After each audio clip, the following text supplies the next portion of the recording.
This is the 2023 Jeep Grand Wagoneer.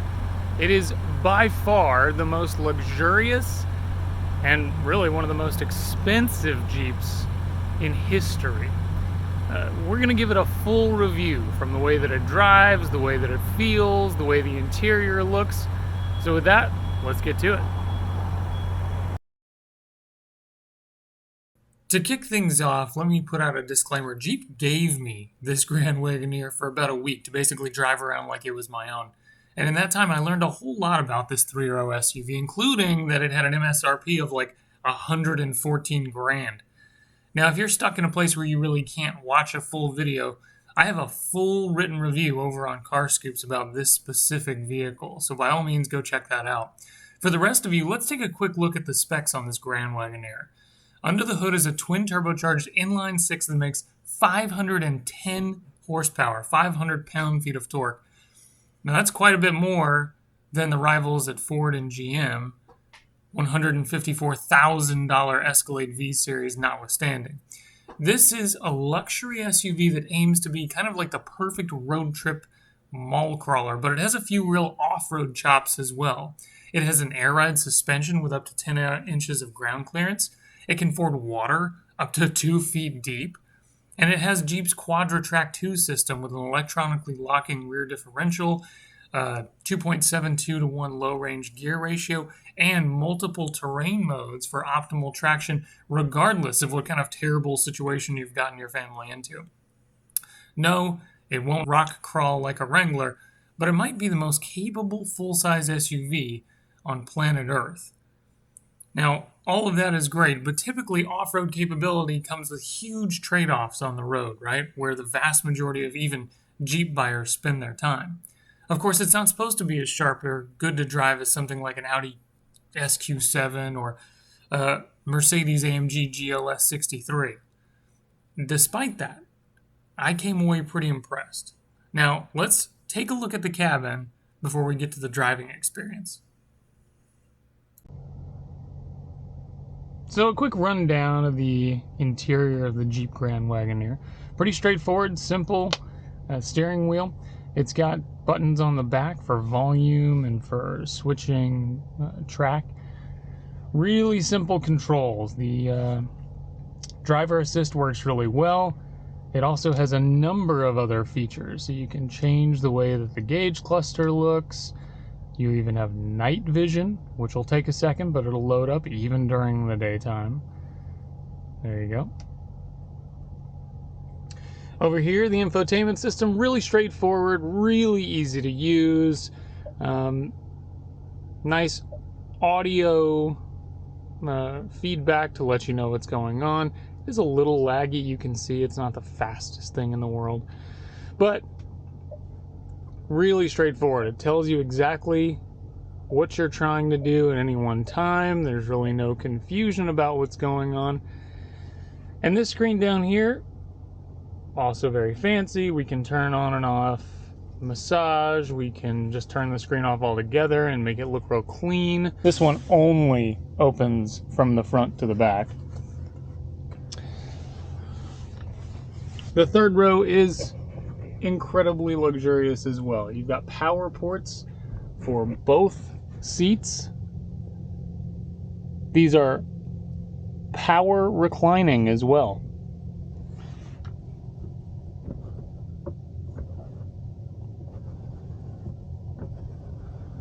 Which is kind of funny because the middle seats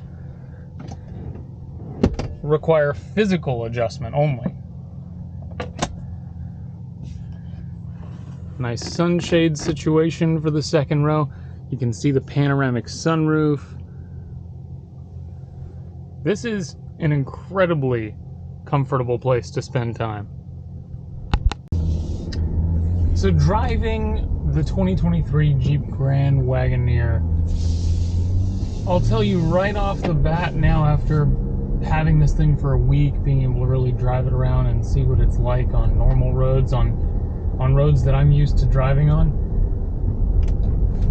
it's almost annoyingly good. There is no situation in which which you could have convinced me before driving this thing the way that I have, that it would handle as well as it does, that it would corner as flatly as it does, or that it would provide the kind of steering and pedal feedback that it does. Don't get me wrong, this is a gigantic vehicle. It is incredibly large, but it really does not feel that way. A couple weeks ago, driving the Jeep Grand Cherokee, that was by far the best driving Jeep I'd ever been behind the wheel of. This is more impressive. I don't know if it's technically better. It's definitely slower to do everything that it does than the Grand Cherokee, but again, it's larger. But it's real close, and I think that alone is a testament to what a phenomenal job the engineers did in tuning this thing, in tuning its suspension, its braking, its acceleration, the engine. I mean, this thing is not a slouch by any means. It's shocking how quickly it will accelerate despite weighing, slightly less than a small moon. In terms of the driving experience, the feeling of sitting in these seats, what it feels like to ride around in this thing, very hard to beat. I've driven a lot of vehicles. I've experienced the seats in a lot of vehicles. I've experienced what it's like just to spend time in a lot of different vehicles. And this is one of the very few that I have zero issue when I get somewhere and somebody that I'm meeting might be late, or for whatever reason I've got to sit in a line somewhere, or I've got to chill out in traffic. This thing makes it almost pleasurable. The sound system from Macintosh is one of the very best I've ever heard. The seats are sincerely very, very comfortable. The massage feature is fine. Not particularly strong, but it's fine. It gets the job done. It does feel nice. It does give you the feeling of luxury that it's intended to, I'm sure. Visibility is fantastic. The digital rearview mirror, brilliant, very smart, very clear. I haven't used the normal rearview mirror whatsoever because the digital one is just that much better. In terms of bumps and bruises in the road, this thing soaks them up really nicely. No issues there whatsoever. I haven't found anything ergonomically that I don't like either. Having spent a little bit of time in the back seats, the third row, very comfortable. Really solid legroom in both the second and third row seats. This vehicle has a panoramic sunroof, and of course it's got a secondary sunroof just for third row passengers as well. That cuts down a little bit on third row headroom. And so for me, I needed to bend over a little bit, or in fact I needed to recline the third row, which is funny because the third row is powered, the middle row is manual only. But beyond tiny little gripes that only people who are 6'6" are gonna have, it's really hard to find fault in this thing. It's incredibly comfortable. The climate control works incredibly well. The ventilated seats could be a little more powerful. I've driven a lot of Ford products with ventilated seats that blow these out of the water.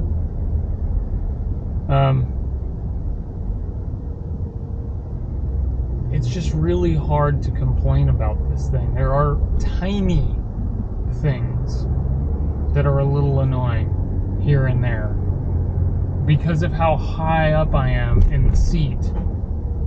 For instance, I can't really see some of these capacitive buttons. I can't see what they're trying to ask me to do on the door, for instance. But we have to really nitpick and gripe about tiny things to find real problems with the Grand Wagoneer. And I think that's an excellent testament to just how well made this thing is.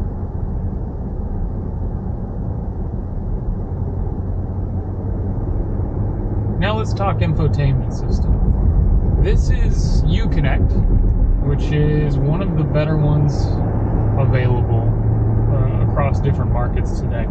Uconnect is pretty fast, pretty straightforward, not overly complicated. There's not a lot of stuff buried deep within menus. And in terms of the technology on offer here in the Grand Wagoneer, it's pretty top notch. You've got night vision for the driver. You've got family cam, which allows both front passengers, or I should say the driver and the front passenger, to be able to look back on what's happening in the second and third rows with kind of a bird's eye view. The infotainment screen for the front passenger is pretty incredible as well. Not only can you do simple things like load media for the whole family on that, but you can also look at cameras on that. You can load navigational directions on that. So you can really be a proper co-pilot without having to mess with anything in the middle screen. You can set everything up over there and then just have it populate to this middle screen for the driver. Or, of course, even in the driver information display. Keep in mind, too, this thing has a heads-up display, which just adds to its capability, adds to the luxury and the ease of use in everyday driving situations. The rear seat entertainment centers are great too. Both of them are independent though, so a little gripe there. This thing hasn't had its Wi-Fi set up yet, and so I use my own hotspot to get this infotainment system working, and it works great. YouTube works great, plays great, Netflix, Peacock, whatever you want to watch, it's all back there. But it doesn't automatically then share that information with this screen. So if you run into a situation where you need to load a Wi-Fi profile, you've got to do it on both. And at least in our testing, kind of finicky. The system is a little clunky. It doesn't really accept inputs as easily as I would have liked it to. And again, it doesn't share, so you've got to do it on both, not just one or the other.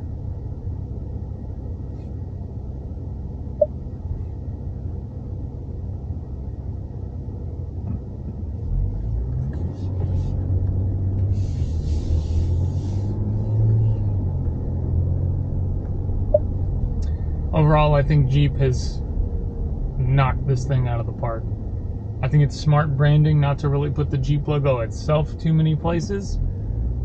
While I think we will look back on this and appreciate it as a Jeep product, I do agree that it's probably tough to sell a bunch of folks on the idea of buying a $115,000 Jeep. Despite that, this is, in my opinion, the greatest everyday commuter Jeep that's ever been built. I don't think there's any real question of that. This is incredibly comfortable, incredibly capable.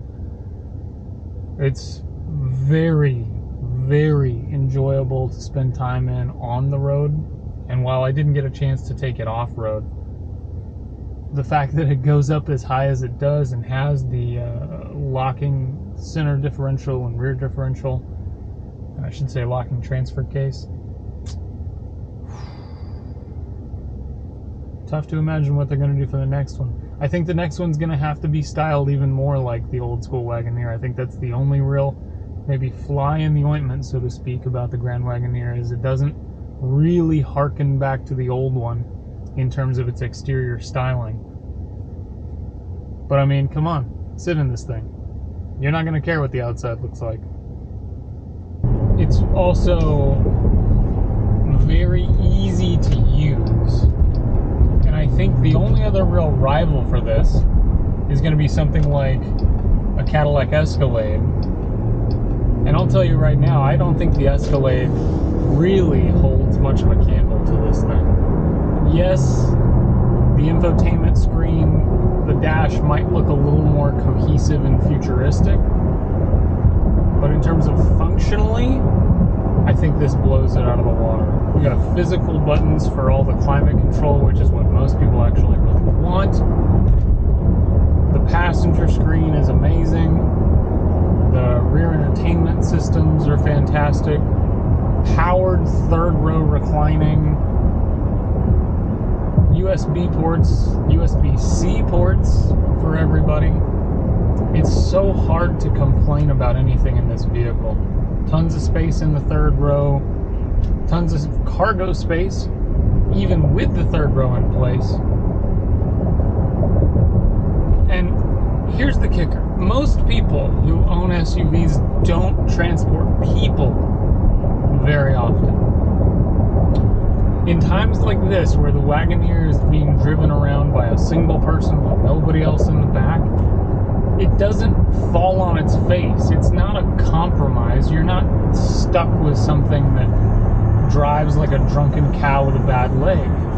You're still driving a relatively good SUV from behind the wheel.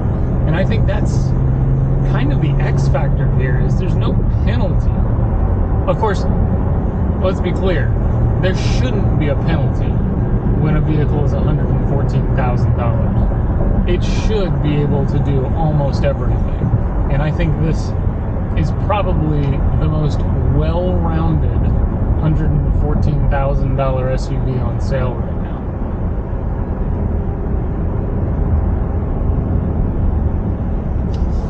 Is it as good as having a private plane but for the road? I think so. I think so.